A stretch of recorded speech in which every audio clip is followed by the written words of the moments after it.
Welcome, ladies and gentlemen, to Eyes to See. Start that over again. Welcome, ladies and gentlemen, to Eyes to See, the vision beyond the narrative. This is episode number 5, and it's been a long day, so I unfortunately had to push it back 55 minutes for all of those waiting on pins and needles to start at 11 o'clock. Well, I pushed it back to 11:55 because that still happens on this date, 12 o'clock tomorrow, which we're almost there. So I've been battling this paper as usual, never giving myself enough time. And it's unfortunate because this show, I think, is getting somewhere. We're in episode number 5, and in the previous shows we've been talking about I'm going to lay out the framework for where we've gone, where we've come from, where we're going. And maybe that'll make sense if we have some,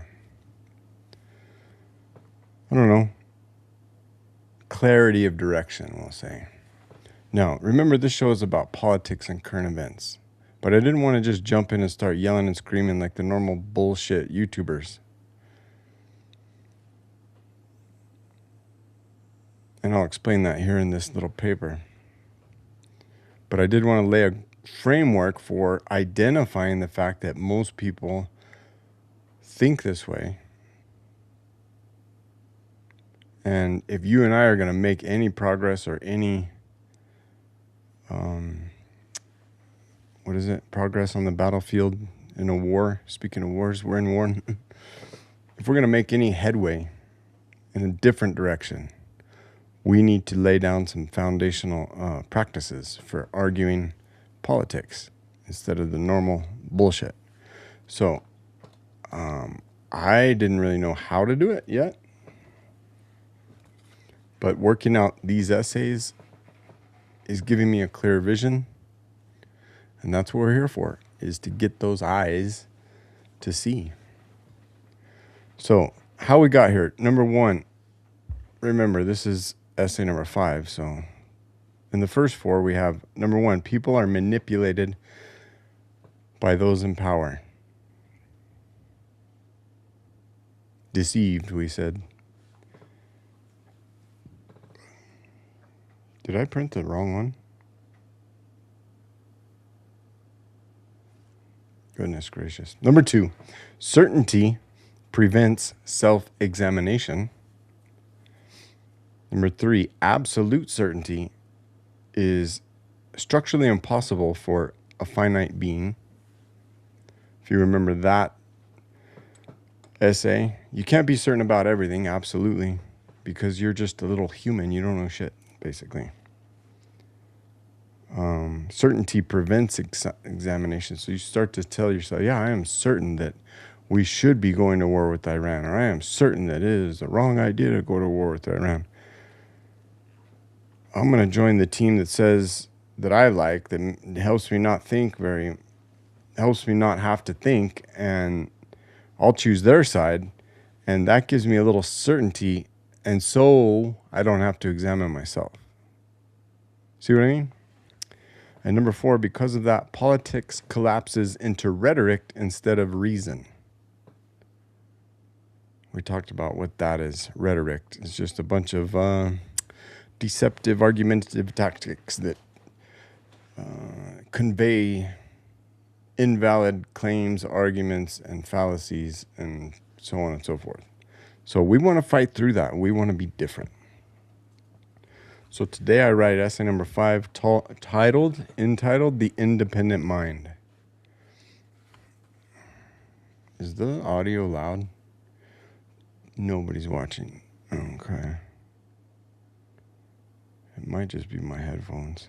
Check. Okay.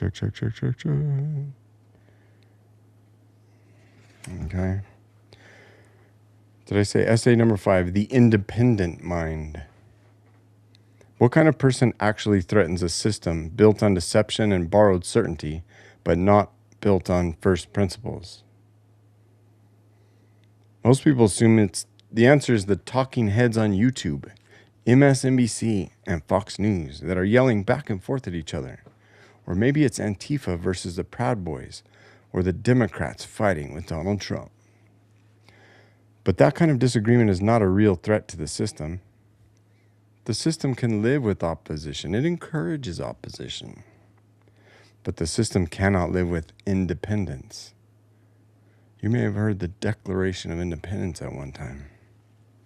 Independence is a powerful thing against established institutions of corruption. Opposition is manageable. It fits inside familiar boundaries. Parties argue, social causes compete, critics appear on YouTube and shout at one another on Zoom.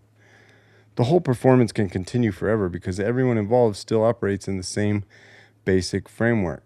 It's a silent minority of powerful elites keeping things the way they are by getting everyone mad at each other through deception. And we all just fall in line and go right along with it. But independence is different. An independent mind does not simply choose a side on a football field. Instead, the independent mind starts asking questions about the field itself. Who built it? Who profits from it? Why the rules never seem to change no matter who wins the game? And why the refs suck? That type of thinking creates a real problem for those in charge. Not because it's violent, because it's unpredictable. A system built on narratives knows how to manage opposition, but it struggles to manage people who refuse to outsource judgment. Basically, they take agency over their own judgment.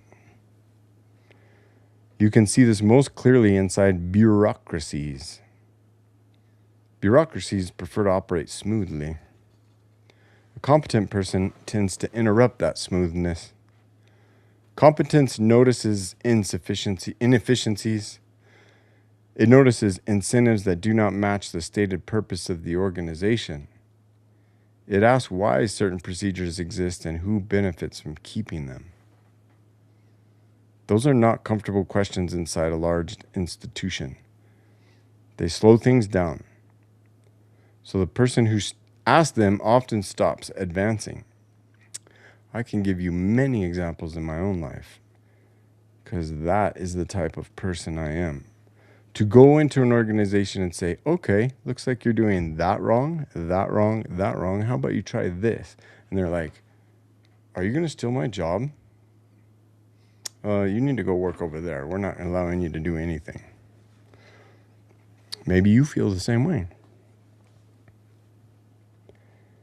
Meanwhile, the loyal functionary, the person who just goes along to get along, does what they're told and they don't question authority, keeps moving upward. The one who repeats the language of the institution, the one who protects its narrative, the one who knows that promotion depends less on competence than not even cooperation. It's more like, I need to stay in my place as the cog in this wheel. I'm thinking of the FBI right now. Just overwhelming visions of the FBI. Knowing agents, or one agent, and what happened to the thinking there.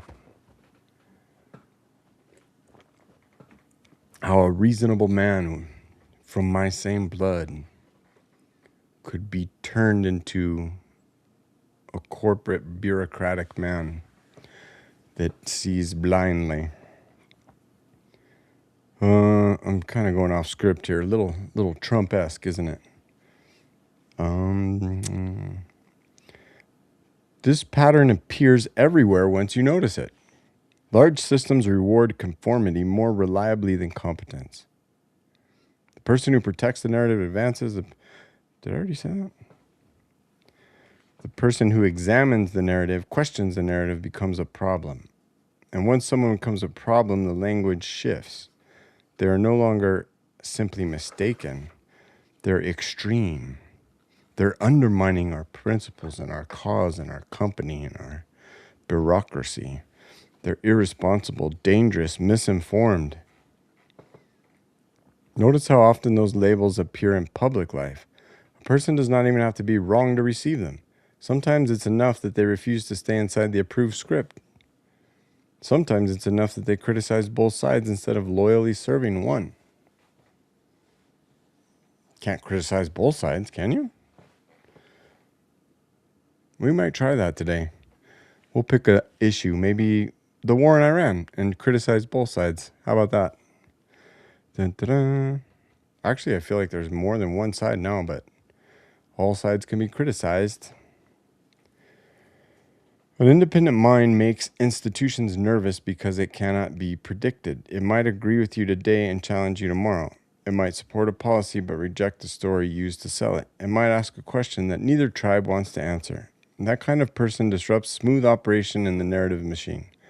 But there's another part of the story that deserves equal attention. Systems of manipulation do not survive only because people are fooled. They survive because people are relieved. They're relieved of their duties to think for themselves. Independence takes work.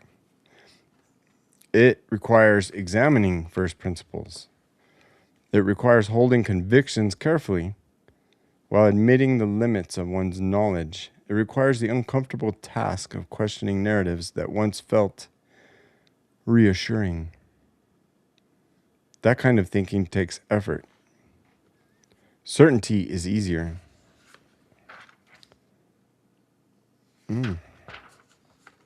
When a person adopts the certainty of a tribe, the thinking has already been done for them.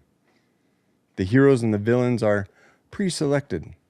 The moral interpretation of events arrives pre-packaged. You could see this heavy in the news right now. The emotional responses are already waiting. Belonging replaces judgment. Agreement replaces analysis. And something else quietly disappears. Responsibility. If my tribe is righteous and the opposing tribe is corrupt, then moral questions become easy. Every event conforms to the same story. Every outcome proves what I already believe. Anything my opponents agree with, I disagree with. Anything I agree with, my opponents disagree with. You may have heard that somewhere before, right? Oh, did I jump over that? My tribe is righteous. The world becomes simpler, and simple worlds are comfortable, which is why many systems of manipulation survive not because people are deceived, but believed, relieved. Because they are relieved, and then I went off on my little tangent there. They are relieved not to carry the burden of independent judgment. Relieved not to examine their own assumptions. Relieved to borrow certainty instead of earning it. But that arrangement comes with a cost. A society built on borrowed certainty becomes easy to govern. Narratives replace reasoning. Loyalty replaces competence. The loudest voices inside the system begin shaping reality for everyone else. An independent mind interrupts that process, not because it claims to possess perfect truth, but because it refuses to outsource judgment. And once people begin doing that, something changes. Narratives start to face questions. Authority starts to face scrutiny. And the system can no longer rely on borrowed certainty to keep everything running smoothly. That's why independence is quietly discouraged, not because it's dangerous to society, but because it's dangerous to systems that depend on obedience disguised as conviction. But here's the interesting part. If you're listening to a conversation like this, you have probably already noticed the pattern. You've already sensed that something about modern political argument feels staged. You have already watched the endless shouting matches and wondering why the basic framework never changes. That recognition matters, not because it makes you special, although I think it does, because it makes you responsible. Once you see how easily judgment can be outsourced, it becomes much harder to do it again without noticing. Which means the real question is not whether institutions fear independent minds. History suggests they do. The real question is whether individuals are willing to carry the burden that independence requires. Because independence removes the comfort of easy certainty, but it restores something far more valuable, your own judgment. The end. Ooh, one comment, one viewer. Let's go. Mr. Savelli, thank you for joining me. Why are you up so late? Oh, wait. You are always up late. As am I, but today I am running on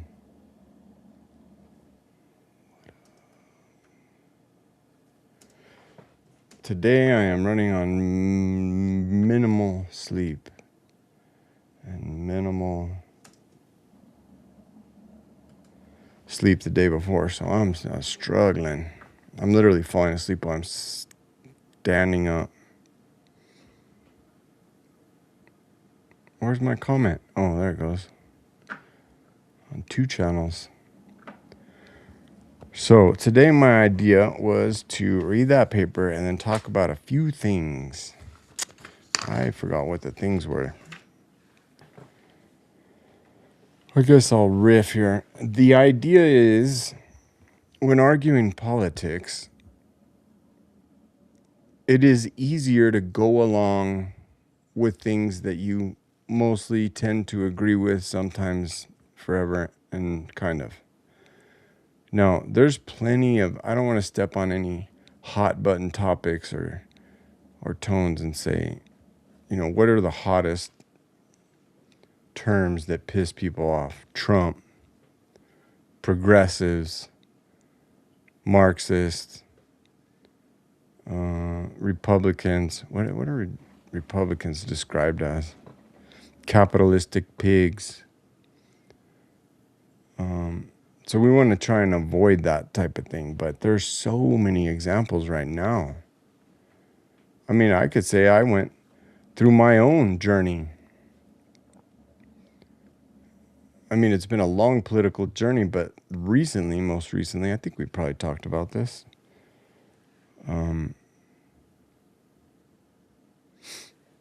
never voted for a Republican or Democrat for president my entire life because I can't stand either party. And I see this corruption at the top. And the corruption basically is what I'm trying to say in these papers. It's like, you've got the corruption at the top. It's a system that reinforces itself. It's a self-sustaining system. Because the people that keep going in and out of it learn the rules and play by the rules, like we talked about. And because they do, it keeps that system in place. And it's easy to keep a system in place when it rewards you and your friends.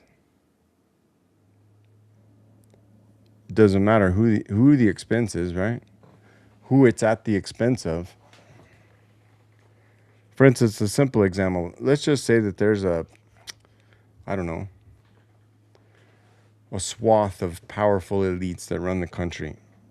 Not behind the curtains, but just, the rich people. They think they know everything. They run the institutions. They're the CEOs. They're the billionaires because they started a startup company or invested in Facebook. And now they think they know everything. And then you got the politicians too. Well, there's not that many of them. There's 350 million people in the U.S. I doubt there's 1 million people in that fit that category. So that's less than 1/3%. But they run everything. And you might say, well, you got to have somebody running it. No. If you ever need some guidance, if you ever need to pull the scales from your eyes, go back to the founding fathers of the United States of America and the Declaration of Independence. As a matter of fact, we should read that. because you can easily fit. I mean, if you're anti-Trump right now, you can put him in the category of King George, the King of England, while we were fighting for independence.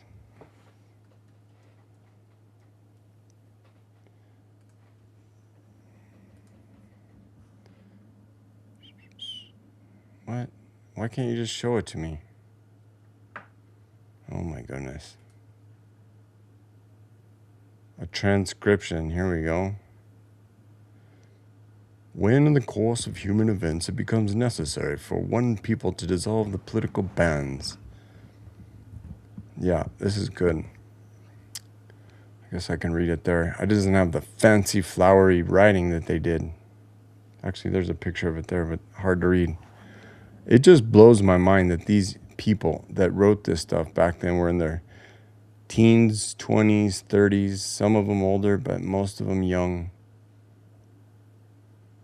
Most of them only a couple of generations of American, having been in the Americas, leaving the tyranny of England. Now, tyrannies come and go, but they're always the same.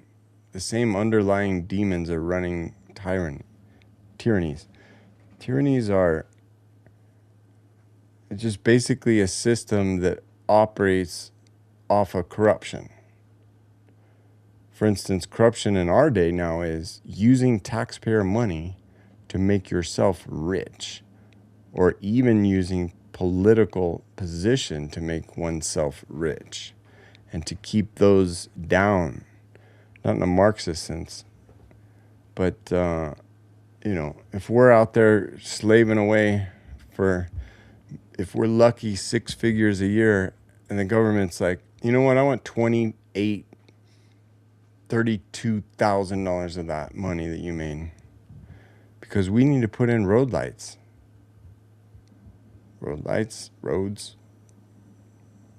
fire departments, police.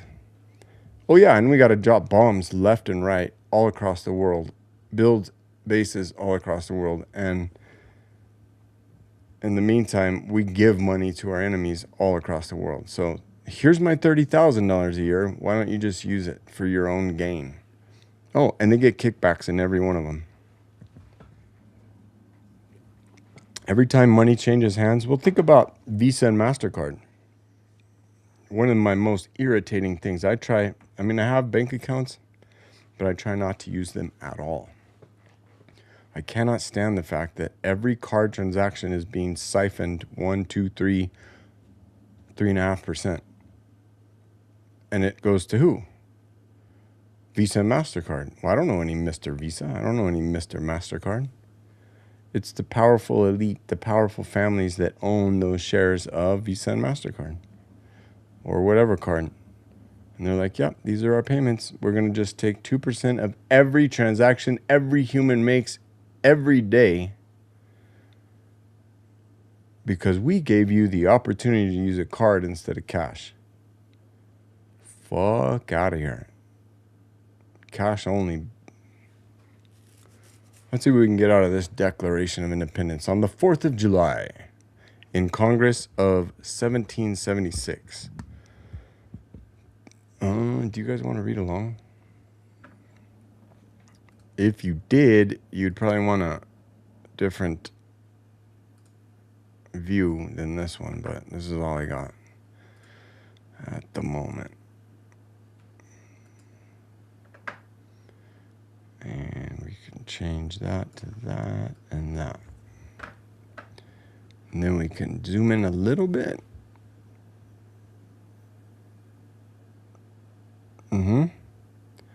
All right.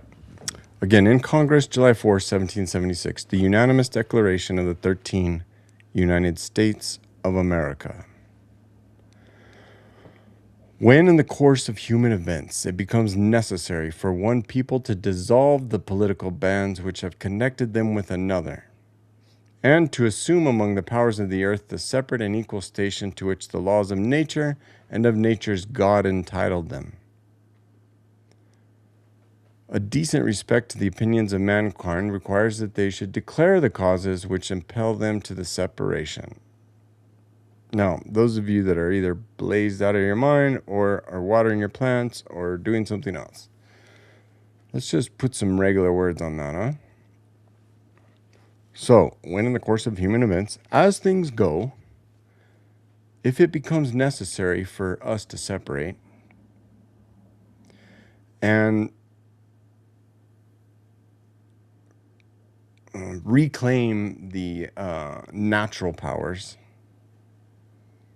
that humans so often have had taken away, a decent respect requires that they should tell the opposition what caused us to get into the separation. So here they go. We hold these truths to be self-evident, that all men are created equal, that they are endowed by their Creator with certain unalienable rights, that among these are life, liberty, and the pursuit of happiness, and that to secure these rights, governments are instituted among men, deriving their just powers from the consent of the governed, that whenever any form of government becomes destructive of these ends, it is the right of the people to alter or to abolish it, and to institute a new government, laying its foundation on such principles and organizing its powers in such form as to them shall it seem most likely to affect their safety and happiness.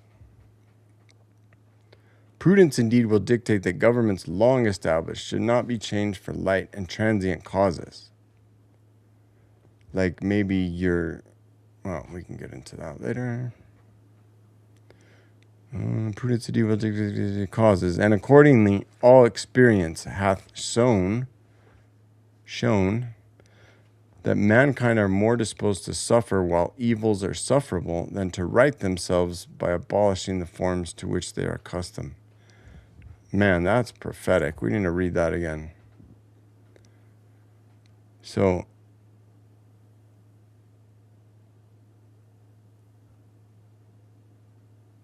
accordingly, all experience has shown. So basically, history has shown that mankind, humans, are more disposed to suffer, are more willing to suffer while evils are sufferable than to right themselves by abolishing the forms to which they are suffering from or accustomed to. Is that not the case today? But when a long train of abuses and usurpations, I think, pursuing invariably the same object, evinces a design to reduce them under absolute despotism, it is their right, it is their duty to throw off such government and to provide new guards for their future security. Such has been the patient sufferance of these colonies, and such is now the necessity which constrains them to alter their former systems of government. The history of the present King of Britain is a history of repeated injuries and usurpations, all having indirect object the establishment of an absolute tyranny over these states. To prove this, let facts be submitted to a candid world. And then they list off all these things that old Georgie's doing to the colonies that they don't like. So you go, all you Trump haters out there, write your own Declaration of Independence and see if you can overthrow this government. I'm not saying it's a bad thing. I do think that you should memorize this first part and understand what they're trying to say. And it's basically like these forefathers were drawing up many different... I have a whole stack of books from that time. The Federalist Papers, the Magna Carta, I'm no political scientist. I'm just a dork that likes to learn things. And that's probably why you're here. Let's see how many people are here learning things. 0. Awesome. Well, you got to do what you got to do.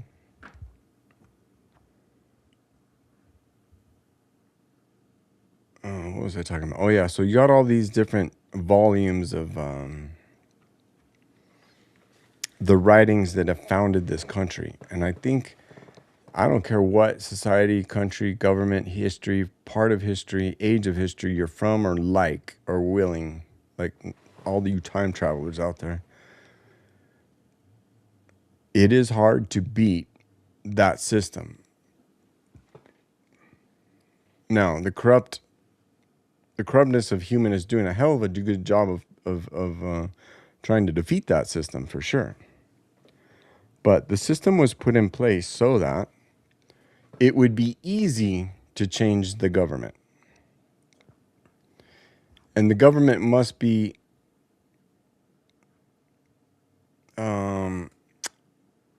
aware that they're able. So basically, if you don't know how it works, the House of Representatives gets elected every 2 years. So in a state, you have 2 senators for each state.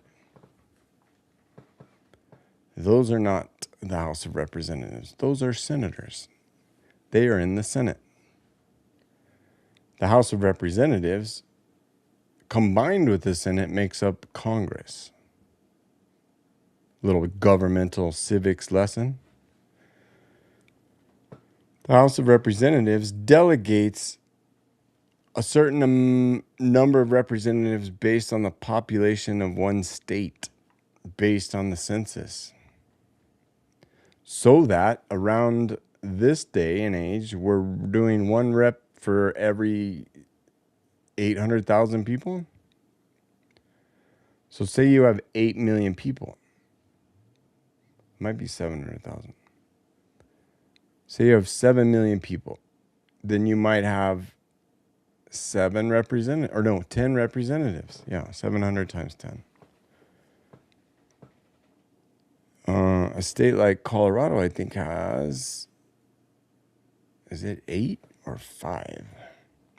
I know New Mexico because that's where I'm from, and it only has 3, and it only ever has 3. Because you basically get 1 for each senator, no matter what. Like if you have 1 person in your state, you're still getting like 2 representatives. But like, let's ask Grok. Grok's way better at this.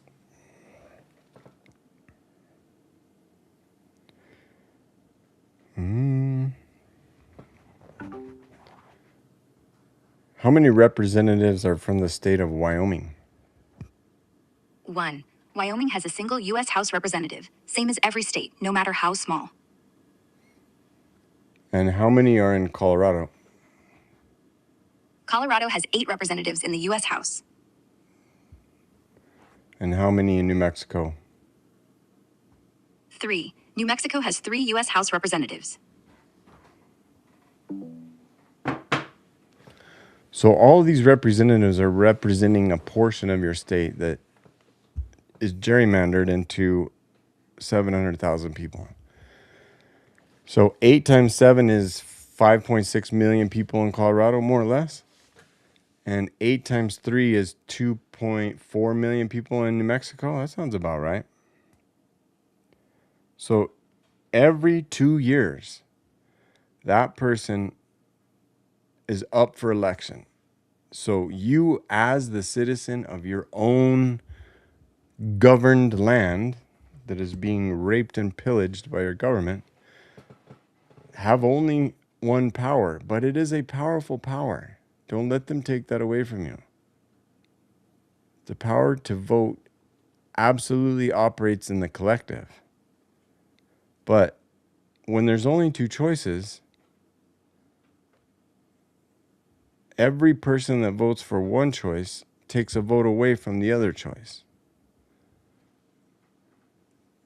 I don't know, it's the hardest concept because everybody's like, well, the election was won by like 13,000 votes and they said it was super, super close. So why should I even vote? Whether I vote, it doesn't even matter. Yeah, well, when you have 50,000 people that think the exact same, then you just lost 50,000 votes? No, you lost 100,000. Because if all 50,000 voted for the one side, they wouldn't be voting for the other side. So if they don't vote at all, no numbers. If they were going to vote for them and they vote for them, the 50,000 becomes $100,000 person spread. So I'm no fan of government or elections or civics, much less. But the older you get and the more kids you have and the more taxes you pay, you start to realize. So if you're not a bleeding heart liberal in your 20s, you don't have a heart. If you're not a conservative in your 40s, you don't have a brain, so they say. It's basically because you just spent 20 years paying taxes and you're like, what the fuck are we doing again? So for those of you that are on that journey, we will use this opportunity once a week to get together.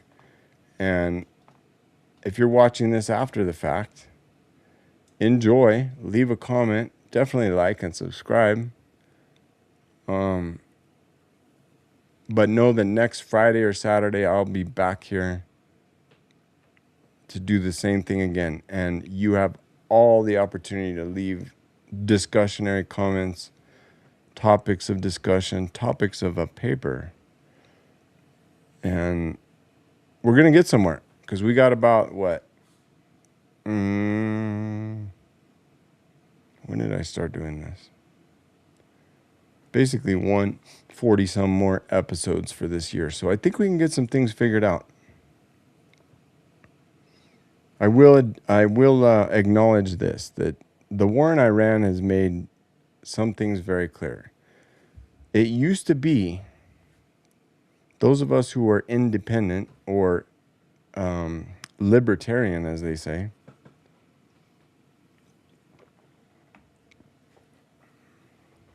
were pretty anti-war.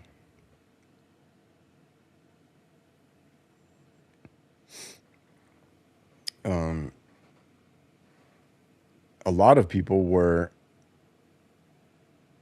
former Democrats that were anti-war. Democrats used to be anti-war, believe it or not. Let's see. And then there was Iraq and Afghanistan. And the only people that became opposed to the war were like independent or libertarians because everybody else is making all the money off the wars. In case you didn't understand, that's why we do war. Typically speaking, the long drawn out ones are just so that a lot of money can go into a lot of pockets and keep a lot of people working and busy and keep their nice little thing happy and comfortable. And then they skim off a little bit off the top, and then they have $50 million a year to stuff away in their family's account. And then they can go to Aspen. And those little twats can try and snowboard in Aspen. It pisses me off because I'm literally a professional snowboard instructor. And I mean, I kind of feel bad for the kids. But not always. Of the super rich. And trust me, there's levels to rich. I ain't saying I worked at Aspen. But there is levels to rich. You're not just rich. You think, oh, they make $1 million a year and they have a nice house, a couple cars, a boat, to take vacations. To me, that's absolutely rich. To anyone that can't pay their bills, they think that people who can pay their bills are rich. But to these motherfuckers, and you know what's crazy is no matter how high they get, they're never satisfied. Never satisfied. I've seen it happen at all stages, that not being satisfied. It's like the more you make, the more you spend. The more you want to make, the more you figure out how to make, the more you make.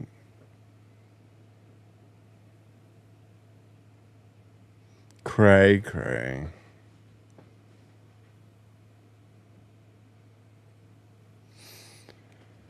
Whew, I think it's time for bed. What do you think? Well, we're going to have some discussion, some topics of discussion. So leave them in the comments, please. Like, this is an empty request. This isn't rocket science, people. You don't want to talk about anything cool. Send it to somebody in your life that you think would want to talk about it. And say, hey, this Jack Brown that grows weed in Colorado, he likes to talk about politics. And he's trying to get on I mean, you and I can build a show that's different than the others. Well, how would it be different? This is how. Right now, you got the fucking MSNBC, Fox News yapping opposite sides of the coin every day. If one of them starts yapping first, the other one has to say, what's the opposite of them? Okay, that's what we need to yap. Oh, we're going to war and supporting Trump? Got the memo. Let's support Trump. 100% through and through. Can't not support him. Hey, Charlie Kirk was absolutely against going to war in Iran. But everyone knows that if Trump decided to go to war, Charlie's going to support that. I mean, you got to support the nation and support the decisions. I'll give you my 2 cents. I've lived so long as an anti-war from the perspective of, like, it's not worth spending the money. I think it's absolutely worth spending the money to have the baddest military on the planet. Because violence, the only way to handle violence is with greater violence. Nature has proven that true over and over again. So having the baddest military on the planet is fine. Let's pitch in a few bucks here and there for that. But let's not turn that into a 10x project where we're literally putting bases all over the world and spreading ourselves so thin that we have this massive military, but we can get our ass kicked by the people in Afghanistan. But don't get me wrong. I like a good ass kicking every now and then. Putting warheads on foreheads, as they say in the chow halls of the U.S. Army. Every single person in my family is military except for me.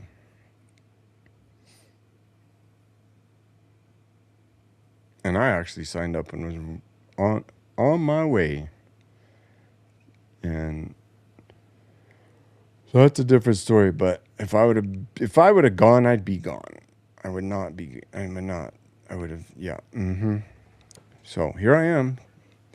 Now I can be stuck here complaining about the military. No, I'm not complaining about the military. I like the military. I think it's badass to be able to walk softly and carry a big stick, so they say. Peace through strength. Now, think of it this way. No, we don't want to get into that discussion. If you're a clueless beta male that's walking into the grocery store in your flip-flops and your sweatpants or your jammies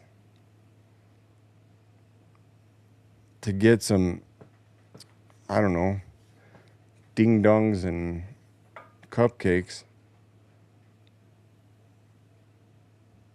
and while you're in there, you hear somebody start shooting and people getting splatted up against the wall. Somebody's spraying brain wallpaper. YouTube might not like that. Anyway, if that was happening, one might think, there's nothing I can do about it. You're right. There's nothing you can do about it. You can't run in your flip-flops. You can't fight in your jammies. You don't have any guns on you. You don't have any weapons. You probably don't even have the senses, the basic senses of being smart.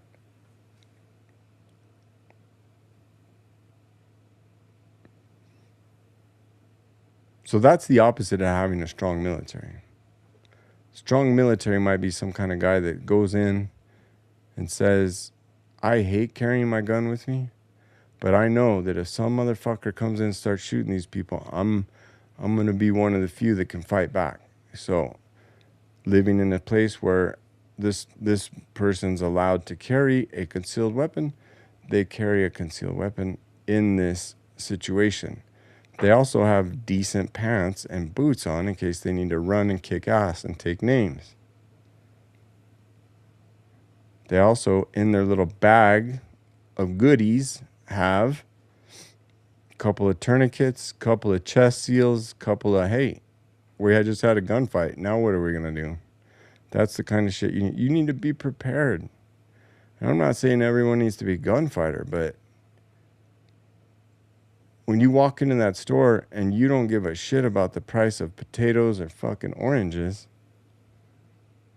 and you're just watching this guy and that guy and this guy and that guy, and you're watching for that one motherfucker to walk in with the AR-15, those scary little weapons, and just start popping people in the face, then you're ready. And that's kind of what I think the military should be. But instead of that, going in with concealed carry, ready to defend, we're just going out all over the place and beating the shit out of people. Which, to be honest, I'm not that opposed to. Some people just need the shit beat out of them. Not going to lie. I just think it's funny that Iran this entire time.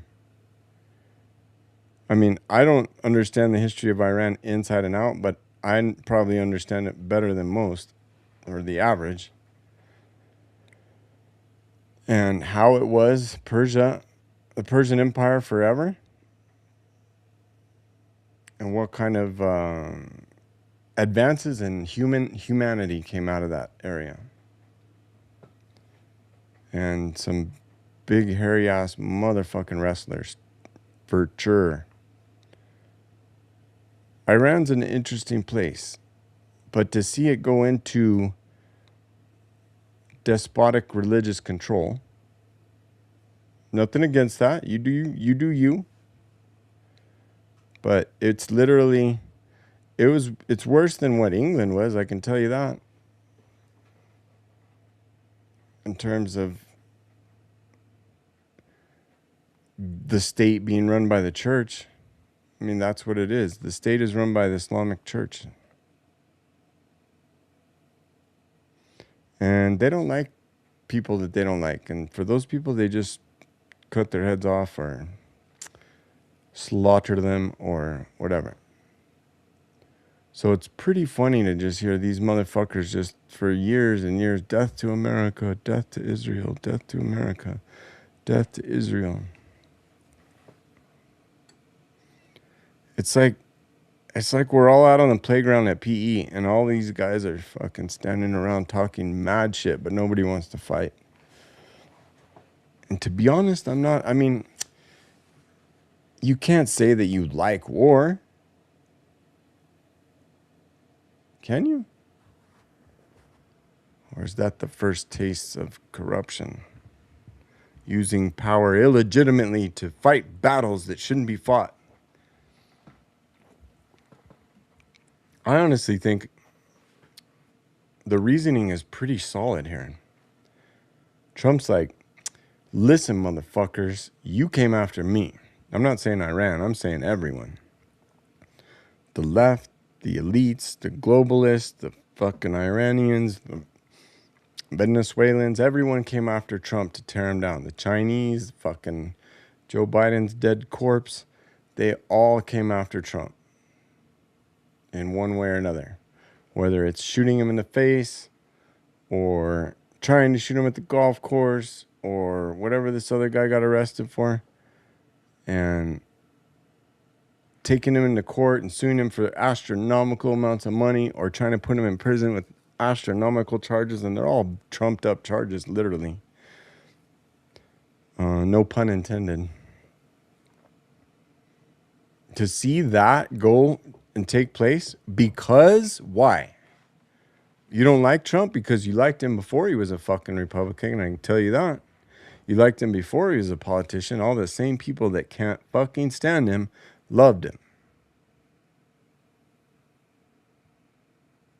When he was a real estate mogul Democrat in New York City. Well, Trump got a little older and wiser and said, you know what?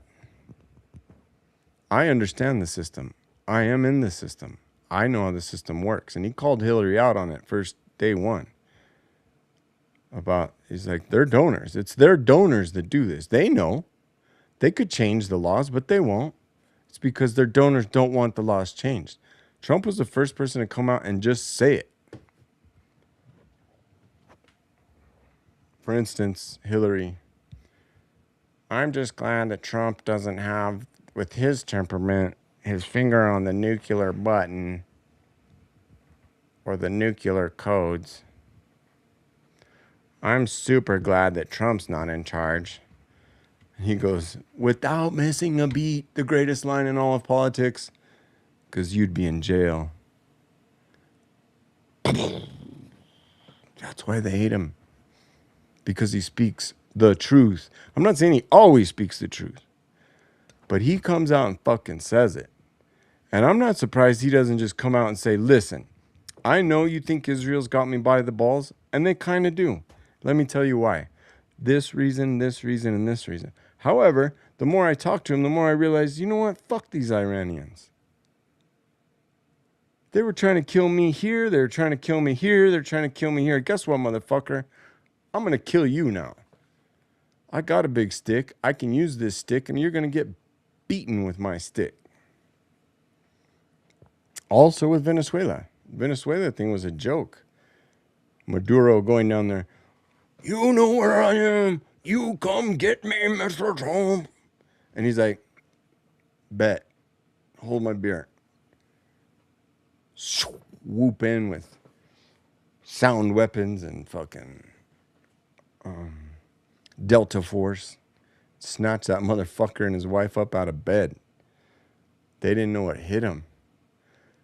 You say, why did he do that? He started fighting these drug boats and he's pretending like all the drugs are coming from Venezuela when they're not.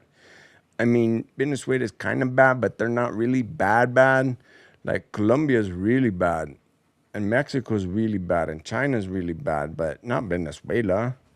Oh, I know why he's doing it. Because of the oil, bro. He wants the oil. They have a lot of oil. No. Think about it, 3D chess motherfuckers. It's not the oil. It was the election. And if you don't know how it was the election, maybe we need to talk about that on a different episode. The election of 2020. And I could argue a deep rabbit hole of conspiracy theory. Because I, myself, am a conspiracy analyst. Is it already 1? Oh yeah, I didn't start till 12. Shit.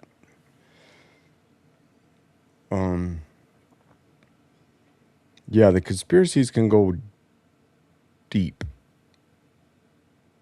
But on the surface, I think Trump was pissed about the election of 2020.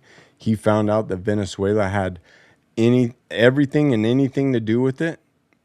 And he knows the corruption and he sees how the corruption is. And instead of convincing the public, because you can't convince the fucking public of anything now. They already know what to think from their talking heads on one side or the other, right? If Trump comes out tomorrow and says, you know what? I think it should be an FDA regulation that you should breathe. The Democrats would be like, we're opposed to breathing. No one should breathe. Don't breathe. I think that would maybe be a good idea. Maybe you should try that. That might fucking work now that I think of it.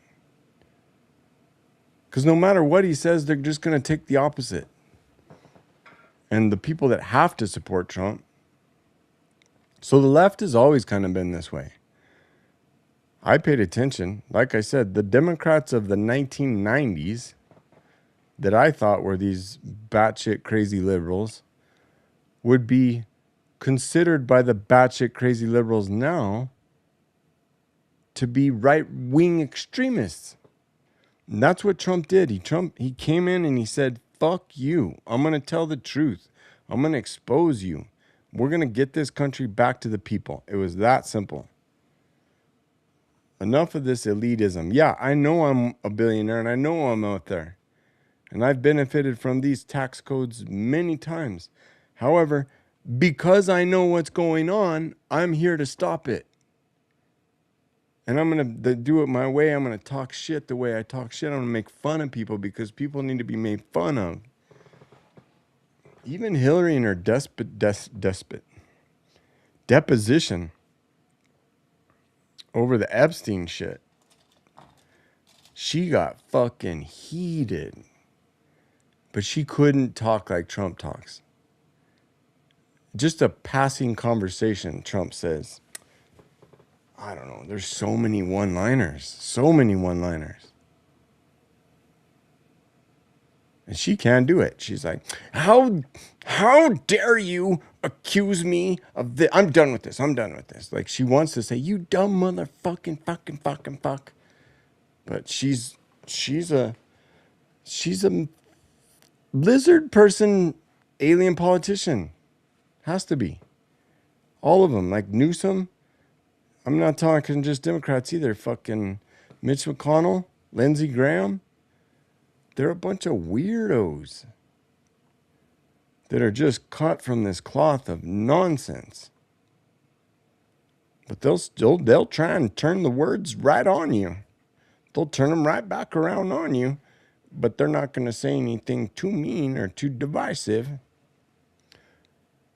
And Trump's like, yeah, we're doing it for the oil, dumb motherfuckers. What do you mean? Iraq, oil. Venezuela, oil, wink, wink, election. China, guess what? We're doing all of this for you. And I literally think Trump, during the 2020 to 2024 years, after he got robbed of this election, in his opinion, he had plenty of time to sit around and think about what he was going to do next. And it was never a question, I don't think, if he was going to run again. And the Democrats did everything they could. Everyone and anyone against Trump. Excuse me.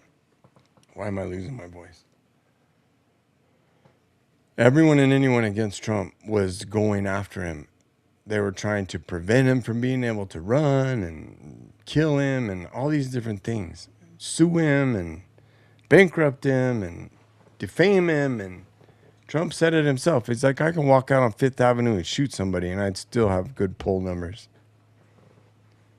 Because there's enough of us people in America that still appreciate a shit talker and a hard-nosed get shit done person. Now, since then, since 2024, I basically threw in the towel after the amount of fighting I went through to fight back and win 2024. Oh, by the way, I never voted for a Republican or Democrat till 2020. And the first time I did, I voted for Trump and I lost. And I was kind of pissed because I was like, are you sure about that? Are you sure about that? Because everywhere I see around me in this Democratic stronghold shithole fucking place that I live,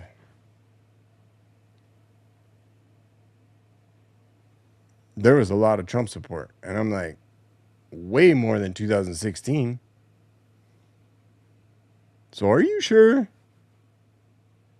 What? Trump barely lost? Like literally barely? Barely? Just barely? He just barely lost. Huh. And you're also telling me that we could not go to election booths and vote. Everyone had to stay home across the entire country and mail in their ballots. And then you got, okay, yeah, no, there's not going to be corruption with that. No. Motherfuckers, how are we this stupid?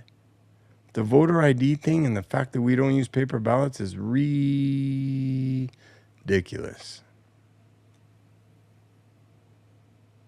You know, all these progressive, socialistic, uppity European wannabe countries, they all vote with paper ballots.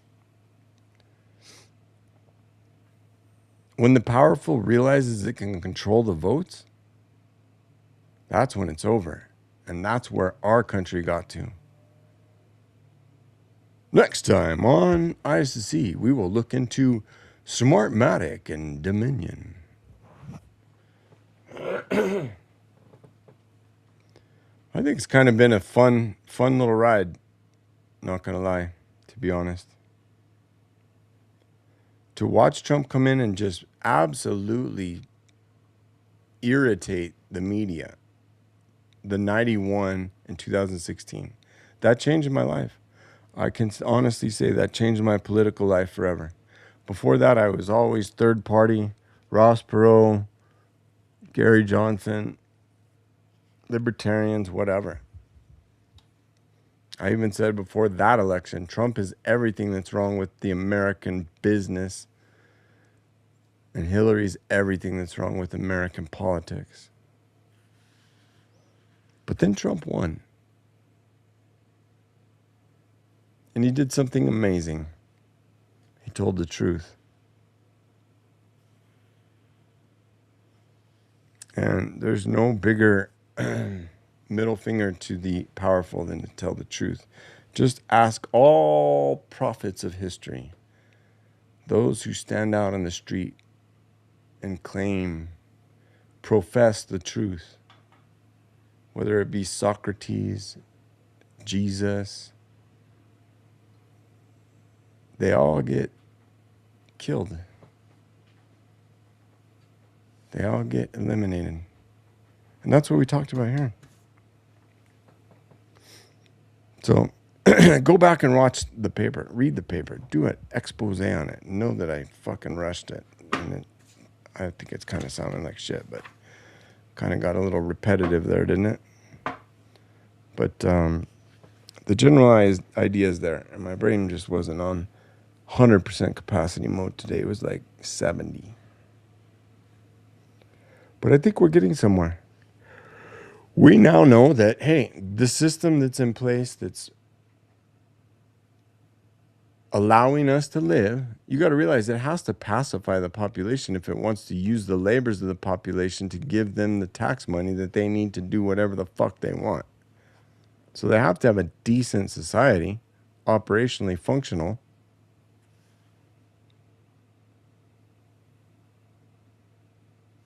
And because of that,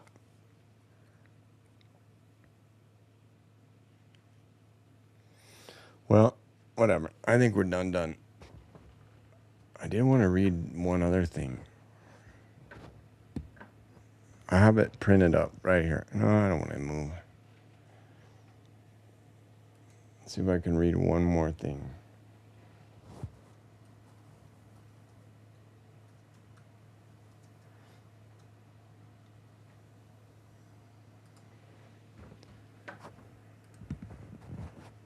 Oh my goodness. So I'm just going to read a little bit from. This one's a good one to read if you don't.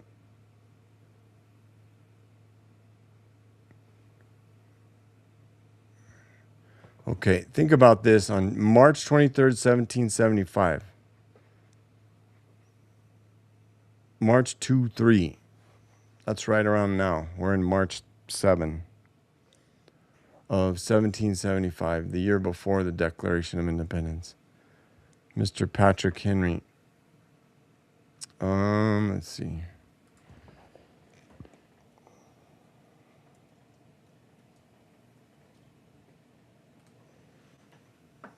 He was born in 1736. So he was about 40.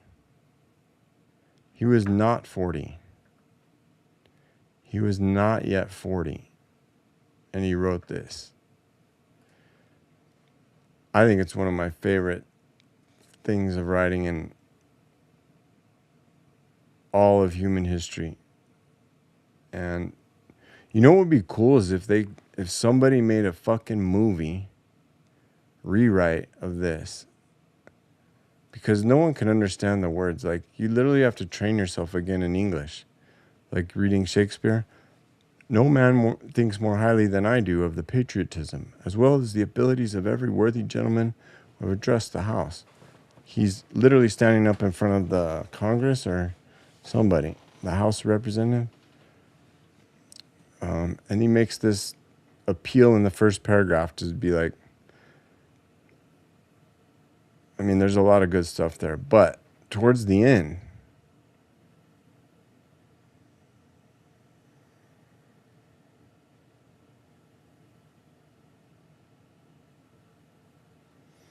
yeah, that middle big paragraph basically is talking about the sufferings that they are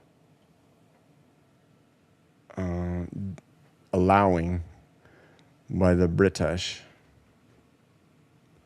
Let's see, there's no longer any room for hope. If we wish to be free, if we mean to preserve and violate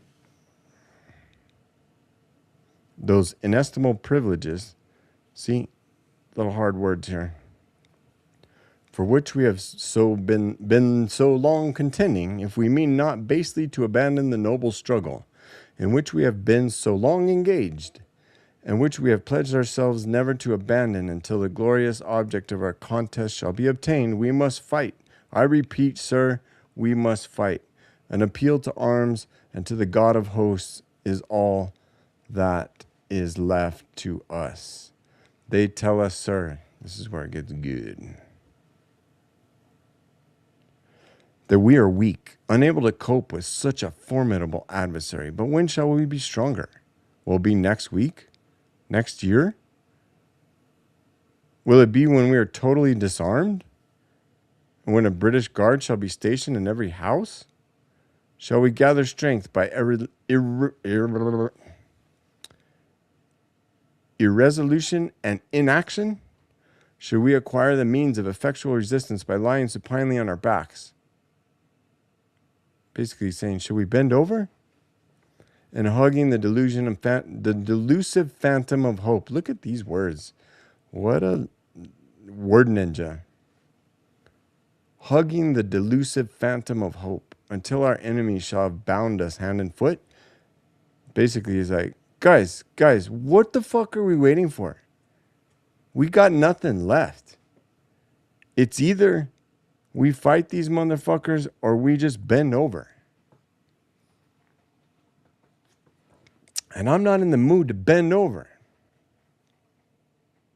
Besides, sir, we shall not fight our battles alone. Oh, no, wait. Did I skip one? Yeah, I did skip that line. Bounding us by hand and foot. So should we wait until they actually are they're here in every house, take away all our guns, tie us up hand and foot? Are we going to be strong then? Are we ready to fight then? When shall we fight? Besides, sir, we shall not, or no, I did it again. Sir, we are not weak if we make a proper use of those means. Well, how long is this sentence? Which the God of nature hath placed in our power. Sir, we are not weak if we make a proper use of those means which the God of nature hath placed in our power. The millions of people armed in the holy cause of liberty, and in such a country as that which we possess, are invincible by any force which our enemy can send against us.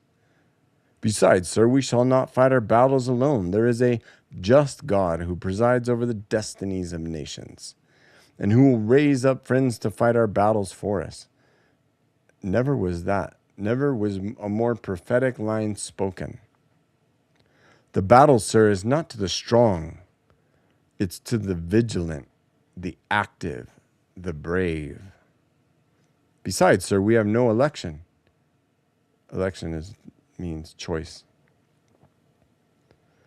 If we were base enough to desire it, oh, get that? Based. If we were base enough to desire it, it is now too late to retire from this contest. There is no retreat but into submission or slavery. Our chains are forged. Their clanking may be heard on the plains of Boston. The war is inevitable, and let it come. I repeat, sir, let it come.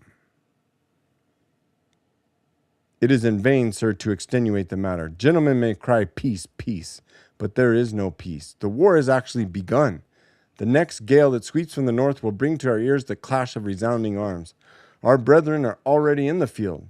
Why stand we here idle? What is that, gentlemen? What is it that gentlemen wish? What would they have? Is life so dear? Is peace so sweet as to be purchased at the price of chains and slavery? Forbid it, Almighty God. I know not what course others may take, but as for me, give me liberty or give me death. Let's fucking go. We should produce a modern English language version acting scene of this. so that it would be like cinematically inspiring for a pregame motivational speech. Because I'm ready to go kick the shit out of everyone right now. Let's go. I love that.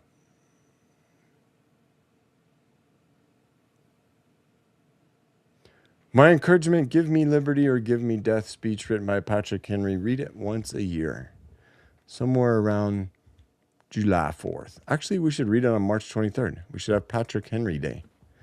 Give me death day. Give me death day. March 23rd, 2026.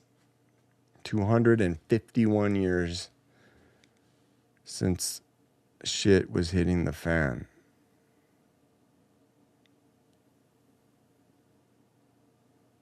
Yeah, I should find some more of these little things.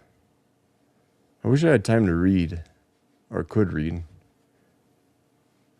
Because I bet you there's a bunch in those earlier texts that were written by our forefathers. And I don't think it's any joke, or I have no shame in saying that we created the greatest government the world has ever seen. And this republic, if we can keep it. But there's so many forces fighting against these ideas. Oh, I could rewrite this as the opposite. What are we saying, gentlemen? Are we going to go fight? Why would we fight? We have TVs. We have cars. We have gas stations where you can get corn nuts. I can get McDonald's 24 hours a day. I can go around the world and get McDonald's whenever I want. Why would we want to fight? As a matter of fact, don't give me fighting. Give me TV, sports, video games, distractions. A free country is one where you can live and let live.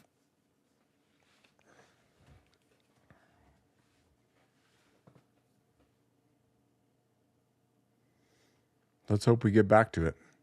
All right, till next week, enjoy. And again, leave a freaking comment about something to write about. Because I wrapped this up. We got 5 essays in order. We established people are deceived. The people up top are purposefully deceiving to stay in power because power corrupts and they love power and they love the money and lust that comes with it. For little children, apparently. And then you've got the idea of certainty. Everybody's certain. Everybody's certain. Except the wisest men on earth are the only ones that say they weren't certain. Absolute certainty is impossible because we're humans, not God. Politics collapses into rhetoric instead of reason.